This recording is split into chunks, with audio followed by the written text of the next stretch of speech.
All right, Larry Krueger here from the Pig and a Pickle Krueg Show with a little 49er video as we discuss whether the Niners should extend Colton McKivitz or not.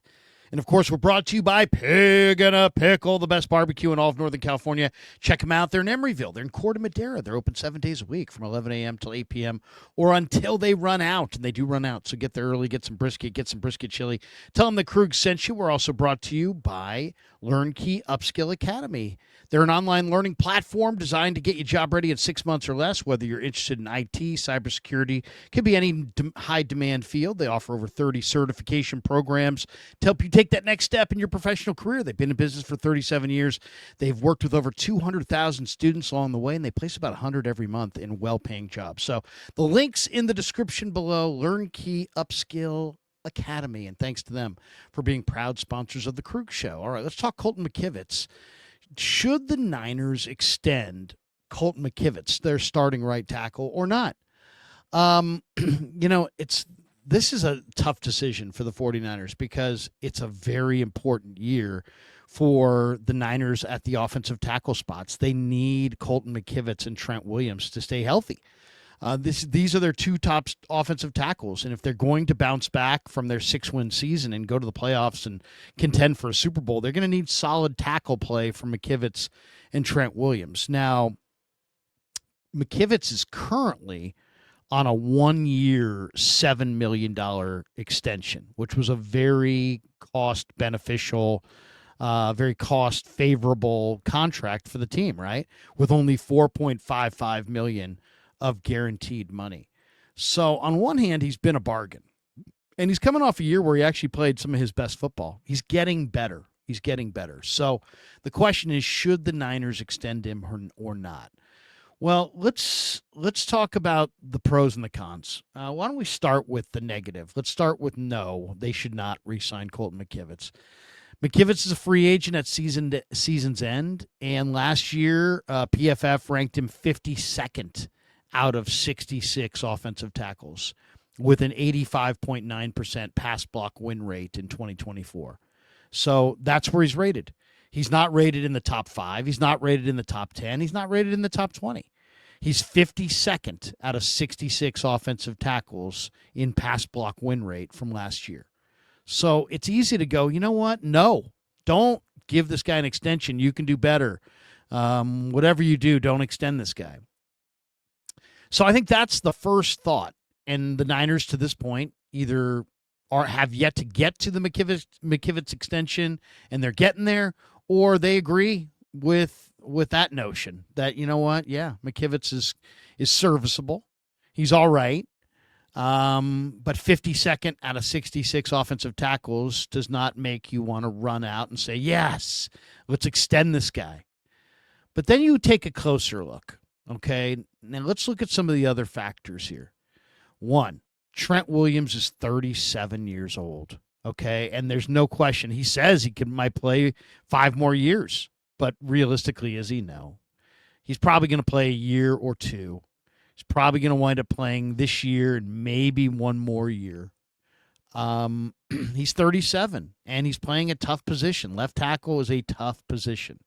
So he could retire after 2024, and McKivitz is set to be a free agent at the end of 2024, or at the end of 2025. Trent could retire after 2025, I should say. And the Niners could be looking for 2 offensive tackles in the same offseason, and that would be a bad situation. You don't want to be looking for 2 offensive tackles in the same offseason. So the Niners' offensive line needs the stability that comes along or that goes along with having continuity. And so one of the reasons I would sign McKivitz is just simply for that, because Trent could retire at the end of 25, and you don't want to have 2 new tackles in 26. And how are you going to get any continuity if you don't have McKivitz signed? So on one hand, I'd like to sign McKivitz at my price. Now, he signed, as I said, a 1-year, very reasonable deal in 2024. So maybe he'll be, receptive to another team-friendly type contract. Maybe he's got roots here in San Francisco. The Niners were the team that drafted him out of West Virginia. It's the only NFL franchise he's ever known. Maybe he'll take less to stay here, because he's happy here and he's comfortable here. The grass is not always greener on the other side of the fence. So maybe for that reason you bring him back, because maybe he'll sign for a reasonable 1-year deal. The other reason that I wouldn't mind re-signing McKivitz is he continues to improve. He seems to be somewhat reliable. We know he's kind of a tough guy. He's smart. He's assignment sound. Brock Purdy has trust in Colton McKivitz. Just another reason that you should maybe consider signing McKivitz to a reasonable extension if you can. Then you look at Jalen Moore. Jalen Moore, Colton McKivitz has been the Niners starter at right tackle. Jalen Moore was the swing tackle. He was their backup. He was the Trent Williams, Colton McKivitz backup.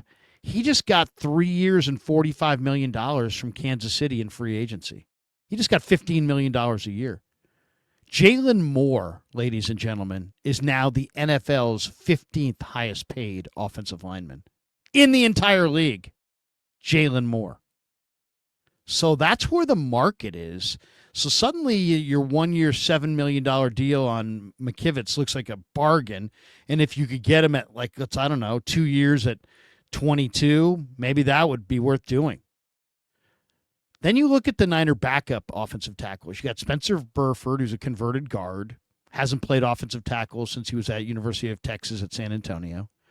You have Andre Dillard, who at this point has to be considered a journeyman, former first-round pick, didn't work out in Philly, didn't work out in Green Bay. He's now on his third team.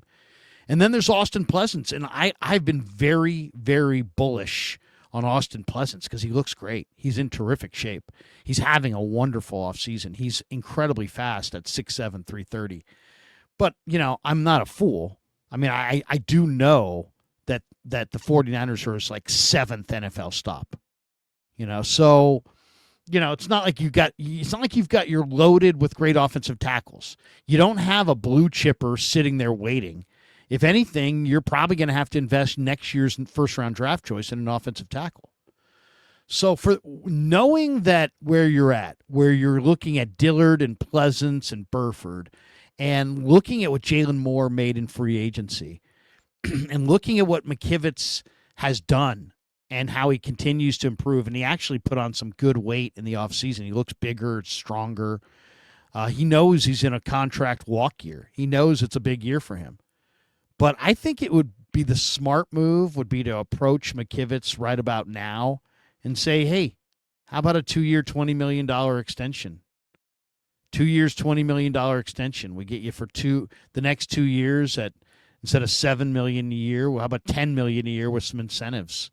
Something like that. I mean, the top offensive tackle in the NFL, Tristan Wirfs, these guys are making around $30 million. Trent Williams is making $27.5. Christian Darrisaw, $26 million. Laramie Tunsil, $25 million. The Niners are getting McKivitz at $7 million. I would say a smart move for them, just for continuity's sake, is approach McKivitz on a 2-year, $20 million extension. 2-year, $20 million. Lock him in for the next 2 years at a very reasonable rate. And then you can focus on investing a first-round draft choice in your future left tackle if you need to do that. Or you can, go, find your next left tackle in free agency. But don't get into a situation where you're going to have to look for 2 offensive tackles in the same offseason. And since you have McKivitz and he's playing pretty well for you and he's a team, he's on a team-friendly deal, Brock believes in him. He's a fixture in the locker room. He's a leader on the team. 2-year, $20 million extension compared to the 3 years, $45 million extension that Jalen Moore just got. That looks like a bargain.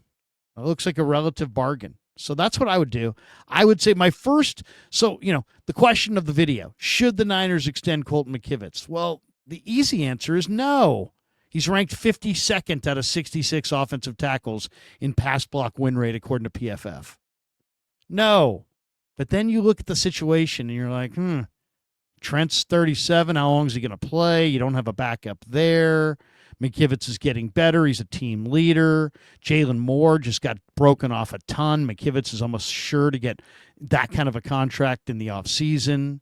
Your backups are Burford, Dillard, and Pleasance. Heck, your swing tackle is now the 15th highest paid player in the entire league among all offensive linemen. So I would say if you can hammer out, I don't know if he's open to it or not, but my guess is he would be. If I could get McKivitz for 2 years and $20 million, I would extend him. Am I interested in some big money, huge money, long-term arrangement? No. But if I can get another team-friendly, short-term, 2 or 3 year deal where I'm protected and I've got that right tackle spot taken care of, yeah, I'm interested in doing it. Tell me what you think in the comments below. Thanks to Pig and a Pickle for being the title sponsor of the Krueg Show. Thanks to LearnKey Upskill Academy for sponsoring this video. And thanks to all of you guys for supporting the Krueg Show on YouTube.